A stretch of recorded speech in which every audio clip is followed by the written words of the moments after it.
I'm just going to pick up exactly where I left off, talking about the motivation aspect of fitness, and how it does take an enormous amount of motivation. Um, but it's an important thing to be doing, especially for me or from my experience, because dealing with depression, anxiety, stress in life, all of these things for me they've only gotten better whilst I was maintaining a healthy lifestyle and maintaining my fitness regimen. Um, Part of the problem with any depression, anxiety, etc., is that it's sort of a self-fulfilling prophecy because you lose your motivation because you don't feel good. But if you're not doing anything to make yourself feel better, you just sort of end up in a slump. So over the last 3 months now, I finally reinvigorated my motivation to start working out again. And this is probably after 2 years since I was last actively working out. And it's been going quite well. Um, we're sort of in the middle of the pandemic right now, and that's made it tricky in a lot of ways. But I'm started up with another good friend of mine, Nick. He is one of my best friends going back to high school, and he's training with me now. So I've got another consistent gym partner, which is excellent and important. I find working out with a gym partner, it's easier to keep each other accountable and maintain motivation. It's just better in just about every way.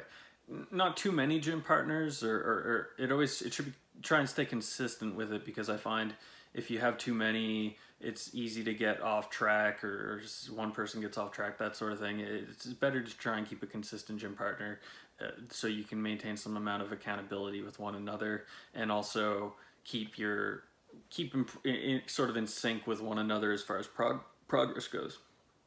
It just makes things easier. So we've been back at the gym for about 3 months now, and I've regained a lot of my strength, which feels excellent. The gym's closed again recently, so I sort of been dealing with a home gym thing right now. I got a bench press and several plates and all kinds of odds and ends from my godfather, and we've been using that to work out. So, but the gyms are reopening next week, and I can't wait to get back to it. Um, I've decided that I've another problem that I've recently been having, and I don't know how much of a problem it is yet, but I'm hoping it resolves itself, is injuries. So I've never had a lifting injury before, but lately my shoulder right here, I've been noticing pain in it, and I think it might be due to either rotator cuff, um, what's the word for it? Rotator cuff tendonitis, or possibly burritis. Essentially, the joints get inflamed, and it's fairly painful. I'm trying to give it as much of a rest as possible while also maintaining doing some exercise, because I don't want to totally backslide again. It's similar with the kidney stones. I'm very nervous about backsliding now, because I've been making such an effort to push forward. So I've been doing more cardio. I've been upping my cardio, and I'm gonna try and get back into actual good shape, because right now I'm not a lean fellow. My mass is okay. It's not too bad, and I just feel like I want to get back more to how I was when I first started working out, and not just worry about being as big as I possibly can be, because I've learned a lot of things about the fitness industry and performance enhancing drug usage and what is and isn't realistic. All that comes with time. I mean, at this point, I've been on this journey for cumulatively about 8 years, I guess, on and off, very much on and off, of course. But I'm excited to see what's going to happen going forward. I'm excited to get on this leaning out journey and see where that takes me, and then I'll probably go back to doing a very light bulk and just sort of ride the waves and try and stay leaner than I've stayed lean, because I just kind of let myself go a little bit. It's easy to get stuck in that trap of, oh, I want to be bigger, I want to be bigger, I want to be bigger. I think that happens to almost everyone who starts lifting seriously. But you lose sight of the fact that you're not necessarily putting on good mass. You're really, like, you're getting puffy. You're gaining a lot of fat that you probably don't want to gain, and it's just going to be harder to get it off when you do cut. So better to kind of take the long and slow approach, 100, 200 calorie surplus, or you'll end up where I am now, that I need to go through quite a bit of effort to lean out.